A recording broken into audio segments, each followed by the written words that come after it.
The Roswell incident.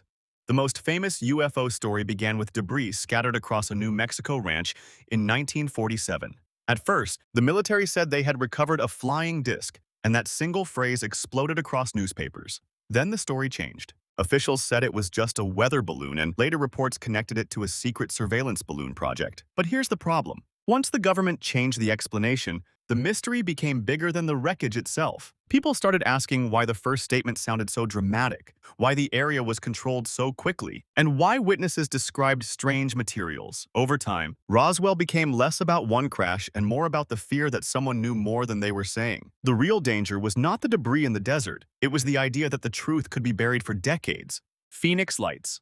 Thousands of people in Arizona looked up in 1997 and saw something massive crossing the night sky. It was not a tiny dot or a quick flash. Witnesses described a huge V-shaped formation of lights moving silently over Phoenix, and some people claimed it was larger than any normal aircraft. This is where it gets strange. The official explanation involved military flares, but many witnesses said the lights they saw were attached to something solid and enormous. For them, it did not feel like separate lights falling through the sky. It felt like a giant object passing directly overhead. The real fear came from the silence. No engine roar, no clear aircraft shape, no obvious answer. Imagine standing in your backyard and seeing something so large that it blocks part of the sky, then realizing nobody can fully agree on what just flew over an entire city. Tic Tac UFO. On November 14, 2004, 41-year-old U.S. Navy Commander David Fravor was flying an FA-18F Super Hornet from the USS Nimitz Strike Group 100 miles southwest of San Diego on a routine training exercise when the cruiser USS Princeton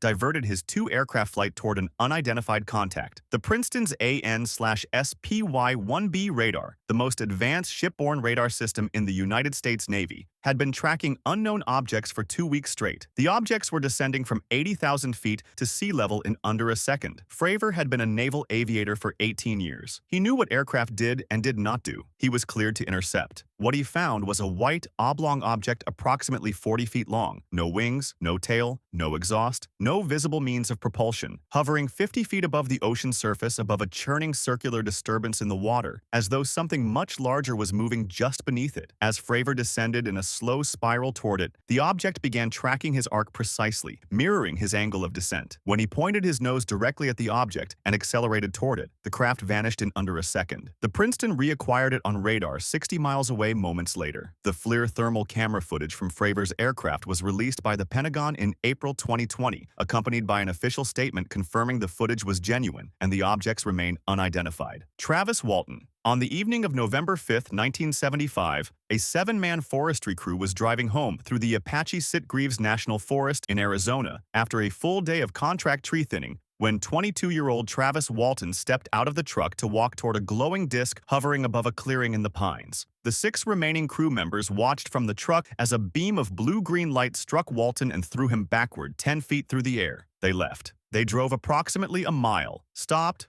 argued, and drove back. Walton was gone. He was missing for 5 days. Local sheriff's deputies assumed murder. They administered polygraph examinations to all 6 crew members separately. All 6 passed. Walton reappeared on November 10th on a highway outside Heber, Arizona, gaunt and dehydrated, calling his brother-in-law from a payphone and reporting that only a few hours seemed to have passed. He described being examined on a table beneath brilliant white light by figures with large domed heads, dark eyes, and no visible nose, and later by human-looking figures in orange flight suits who communicated nothing to him during the examination. Walton has passed multiple polygraph tests across the following 5 decades and has never altered his account in any material detail. The 6 original crew members have not changed theirs either. Travis Walton still lives in Arizona. Kenneth Arnold. On June 24, 1947, 32-year-old civilian pilot Kenneth Arnold was flying his Call Air Model A aircraft over Washington State's Cascade Mountains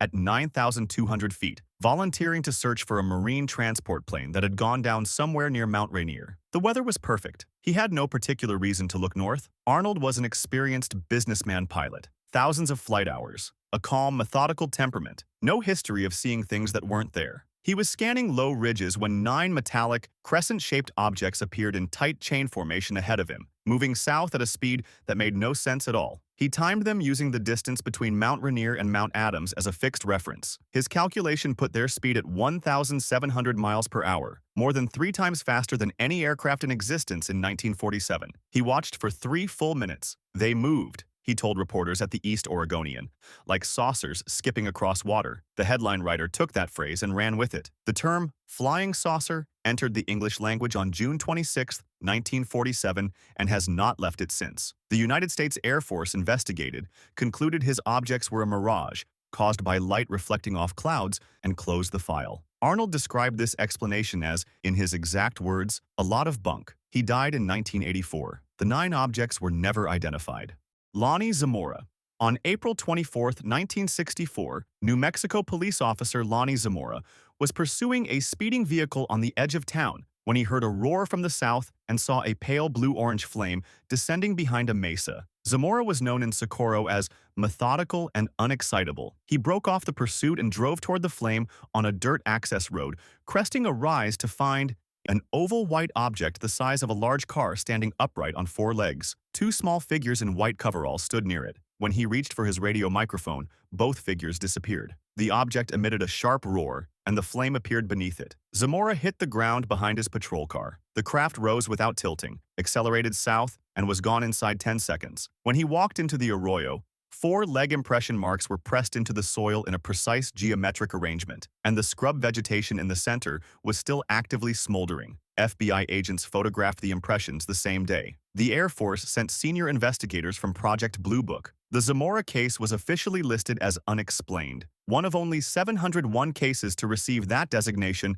across Blue Book's entire 22-year operational history. Scientists from Sandia National Laboratories examined the arroyo soil. Their findings were not made public. Something had rested there.